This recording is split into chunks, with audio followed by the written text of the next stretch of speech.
I don't know how many of you have been following my tribulations in trying to access my money from the UK. Those of you who have will be fed up of me talking about it, I'm sure. But for 2 years I've experienced sleepless nights due to what seems like a dystopian catch-22. My entire life savings, or almost, and my parents' life savings were caught up in some sort of dystopian nightmare whereby I couldn't actually access either of the pots. Well, there's a number of pots. Couldn't access the money and get it into Indonesia where I live. Now, I'd planned for that to happen when I hit the age of 66, which is the UK pension age, and that happened last August. But I was still waiting for the money well after August. And now, of course, I live in Indonesia, and Indonesia is a country without any social welfare, without any security net. So, quite honestly, had I not been able to resolve these things, then it would have meant starvation for me and my family. So you can understand I've had 2 years of sleepless nights. 2 years of extreme worry, the sort of worry that nobody should have to put up with. And the upshot is, in February, I had a heart attack. And that has severely restricted what I can do now, including, had I wanted to, I'd not now be able to fly to the UK to try and sort out such problems. However, whilst I can blame organisations and individuals, the main problem seems to have been the application of artificial intelligence on behalf of the companies I was dealing with. That's right, they had no way of comprehending what my requirements were as somebody living in Indonesia, simply trying to access my money. And the response I got from AI was completely inhuman. And I think it was that in particular that disturbed me the most and caused the heart attack.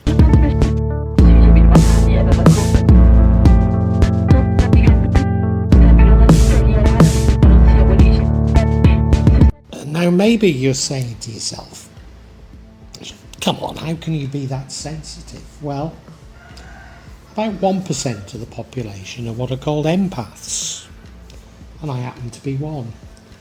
And what that means is that I can spot a psychopath, a narcissist, and indeed AI much quicker than most people.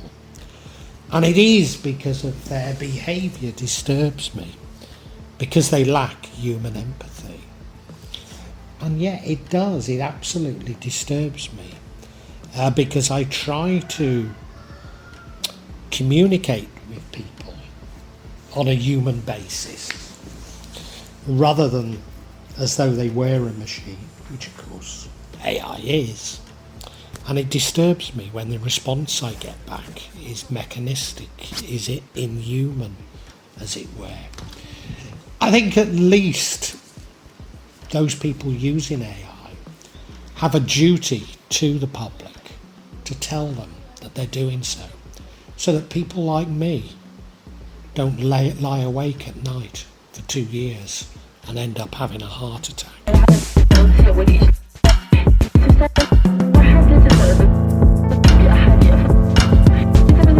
Well, I was on my way to Jogja for a short break. I think it was 4 days. And I was just getting to where I like to stop to eat. I can have grilled fish with a sort of fresh chilies on the top. It's known as ikan bakar rica, and I really like it. So when I go to Jogja, I make a point of stopping there. And when I got there, I spotted a message on my YouTube account, or my YouTube channel, from somebody who was claiming to be Indonesian, in fact claiming to be Sundanese. And it was responding to something that, I forget exactly what it was, but responding to things on my channel. And now I often get responses from Indonesians who are somewhat affronted by my channel because they don't believe that a foreigner should know anything about their country and couldn't possibly know more than they about their country. So I was immediately on my guard. There was something about this.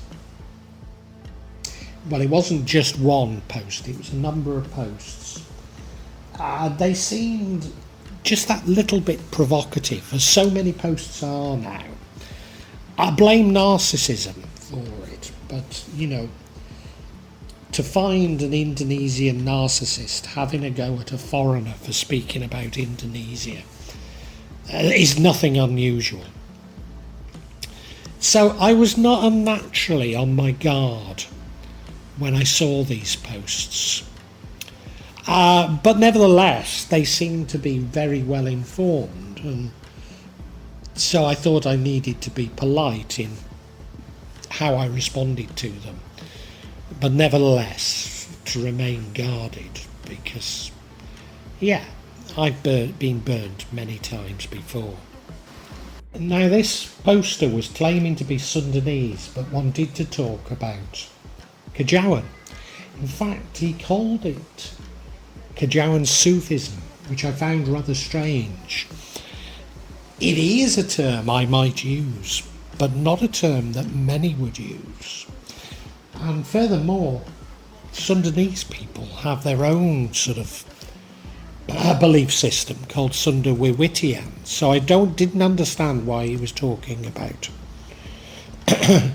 Kejawen. However, he claimed that some Sundanese people followed Kejawen, and I thought, well, I'm willing to believe that that's possible. The boundary between Sunda and Java is porous. In fact, right into Banten, there are people that would be described as Javanese.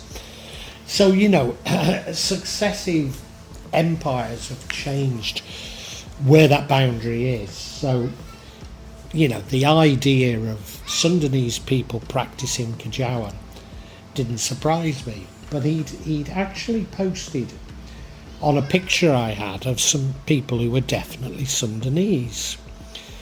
And I said, well, they look Sundanese to me. And he said, well, you can't tell just by looking at them.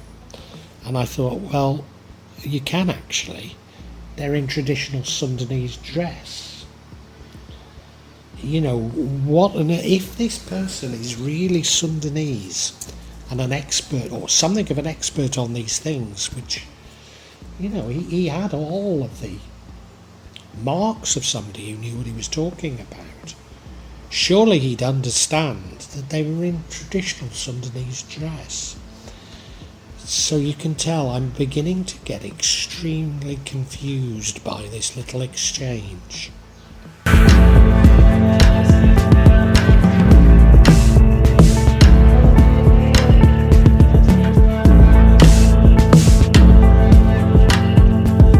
But the main thrust of his argument was that Kejawen was dying out, that it was restricted to the villages, and, was quite a minority belief system in Indonesia. Something that I fundamentally disagree with. And I argued my case, and we had a bit of to-ing and fro-ing, but in the end I said, well, look, what you're saying is definitely what politicians and the elite in Indonesia tell us. But I'm not so certain that the common people feel that way. And that seemed to have had a profound effect on him, because he sort of paraphrased what I'd said and repeated it back to me in a way that was better than I could probably summarise it myself. In fact, it was very good the way he'd paraphrased it, suggesting that Kajawan was a living belief system and lived on in the common people, and no matter how much pressure there was from the elite to suggest that it was backward and that it was dying, that it could sort of accommodate and synthesise such criticism. So I thought it was extremely good. The thing that alerted me, though, that there was something a bit odd about it was that a lot of his sort of summarising of what I'd said was in bold. And I thought, that's very strange for a human being to be doing that. Very strange. So I asked flat out if he was an AI bot. And he explained no, that his English wasn't so good, and he used AI to correct his English, which sounded okay to me.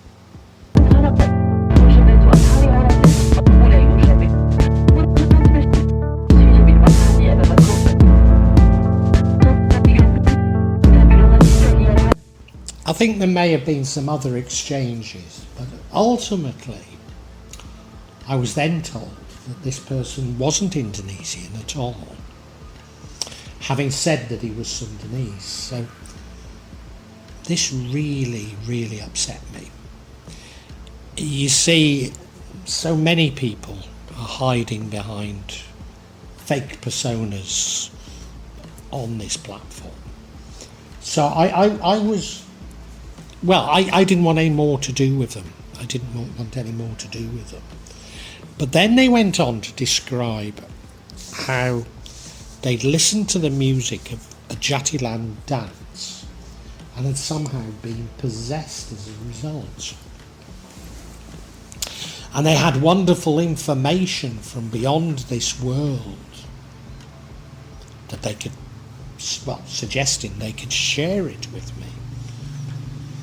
Now, you know, quite apart from them having blatantly lied, I just didn't believe a word of it. I didn't believe a word of it. And, you know, where on earth had they come up with this concept of being possessed as a result of the Jatilan dance? You know? It almost seemed as though, well, I decided now that this really was an AI bot. It wasn't a person who was using AI to correct their English. And given that they'd used the word Kajawan Sufism, and they'd mentioned possession during the Jatilan dance, it felt to me as though this bot had been crawling all over my site and scraping it. Goodness knows for what reason. There could be, well, no, there's no good reason for doing it, but there are less paranoid creating reasons for it. But, you know, it felt as though they were, just as they'd been sort of summarising what I'd been saying, they were summarising some of the content of my channel to me. So you can see me getting a little bit more paranoid now.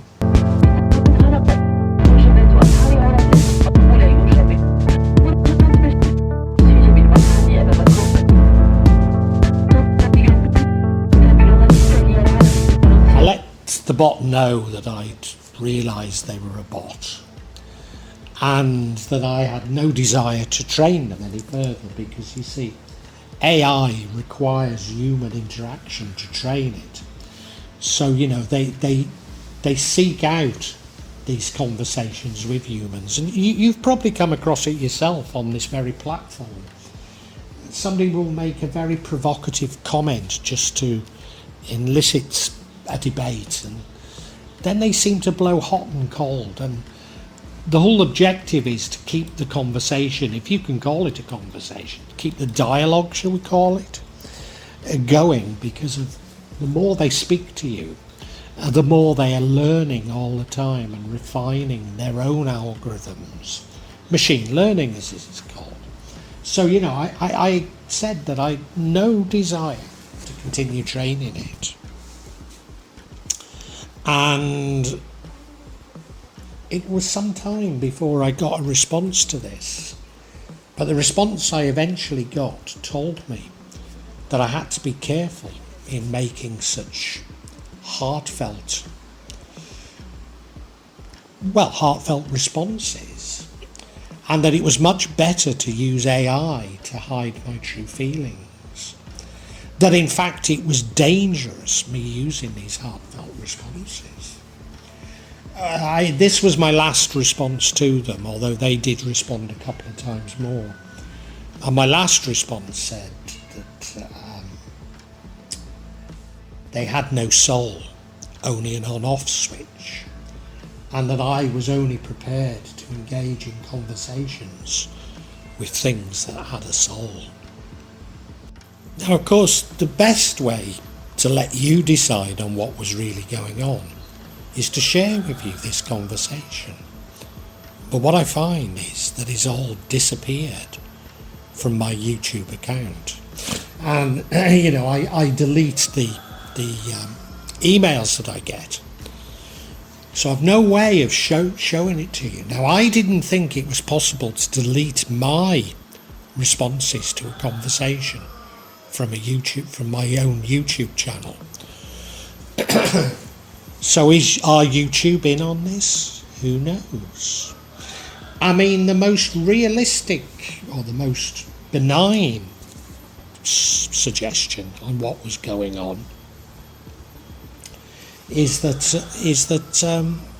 some organisation was attempting to scrape, or has scraped, the content from my YouTube channel and is going to establish an AI-based YouTube channel about Kajawa. Not that my channel makes much money, but these AI-based ones are very clever at maximising the revenue. And indeed, most of us small creators are suffering incredibly because of these AI-based channels. So is it as simple as that? Is it as simple as that? Or it was a organisation, maybe a government organisation, maybe a security service, interested in finding out about Kajawa, in the belief that in doing so they have a potential way of controlling people in Indonesia. Incredible though it sounds, my experience is that is highly likely.